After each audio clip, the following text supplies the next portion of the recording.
I'm Terence Blanchard, and I rock jazz.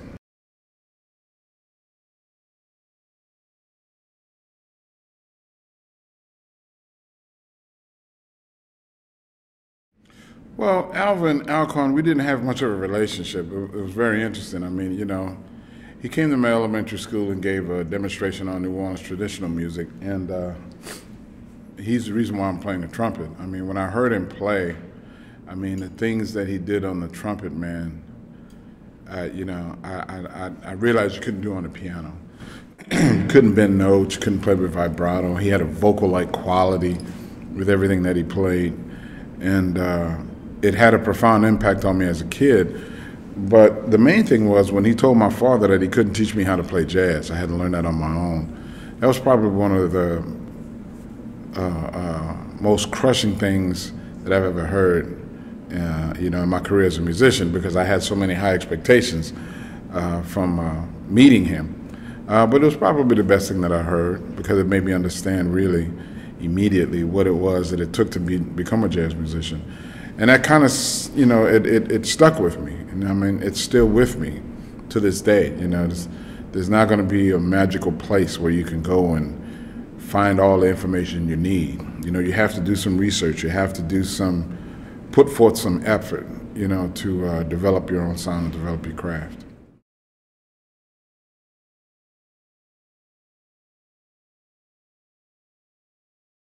Well, I mean, the main thing I tell young musicians is don't lie to yourself.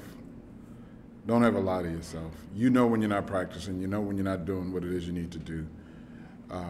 All of that stuff shows up in your playing. I tell my students all the time, it's okay if you don't practice. You don't have to practice. But rest assured that there's somebody your age, someplace around the planet practicing. And if you're lucky, you're going to run into them. And when you run into them, don't be angry, don't be jealous. Because all you have to do is just stay on your game. It's a daily thing. We're not asking you to try to accomplish it all in one day or 1 week or 1 month. It's a lifelong process. So the main thing is don't lie to yourself, work hard every day, and make sure that you're always trying to just chip away at something that you're trying to develop. And keep your mind open and clear, open to new things. Don't become set in your ways. There's no one way to do this. I look at Herbie Hancock, Wayne Shorter, James Moody, who we just lost, and some other great musicians. They were in their 70s and their 80s still talking about discovering new things and playing music. And that's the way that I've been living my life, and that's the way I'm going to continue to live my life. There's no end to this. It's a constant existence of exploration.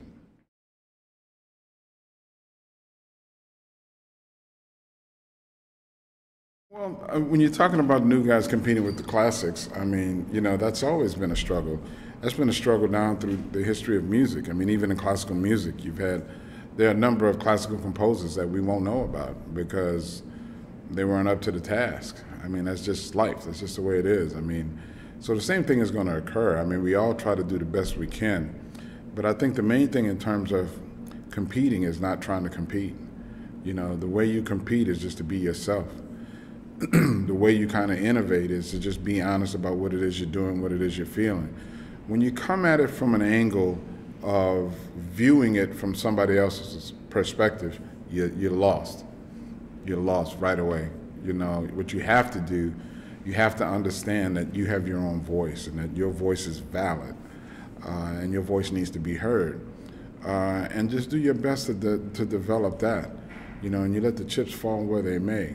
For me, I don't look at myself as competing against Miles Davis, Clifford Brown, or any of those guys. Those guys are my heroes. For me, I'm just being honest about what it is that I do. If what I do withstands the test of time, so be it. If it doesn't, so be it. I gave it an honest shot, at trying to develop something, and that's all you can do.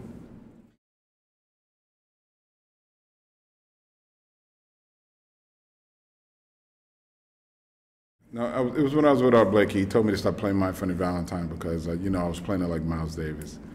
And he said, Miles Davis put his name all over that tune. Find something of your own.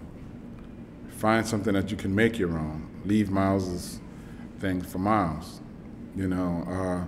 And it's a simple approach to music, but it's a very complicated one, because when you pick a new tune, you have to ask yourself, what does the tune mean to me? You know, how do I want to express myself playing it? You know, what do those notes mean? What does the story mean? And it creates a situation where you have to do a lot of investigation, not only about the music, but about yourself.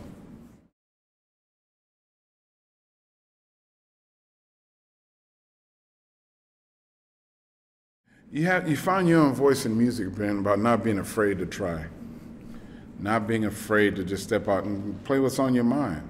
You know, we are part of a legacy of musicians that have contributed great things to the history of music. So there's a lot of pressure for us to come in line with that legacy and understand the history from where all of this music comes from. But at the same time, you know, we pay homage to it by being ourselves.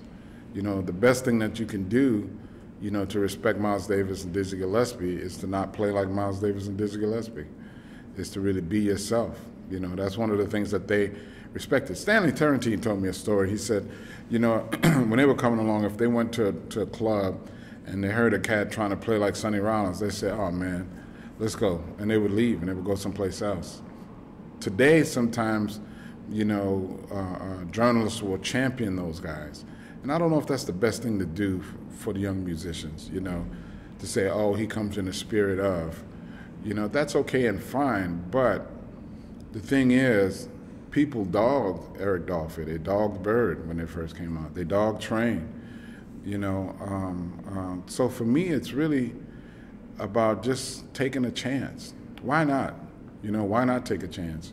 You only on this planet for a short period of time, and I'd rather go out swinging than go out worried about what somebody else is going to say about what I do.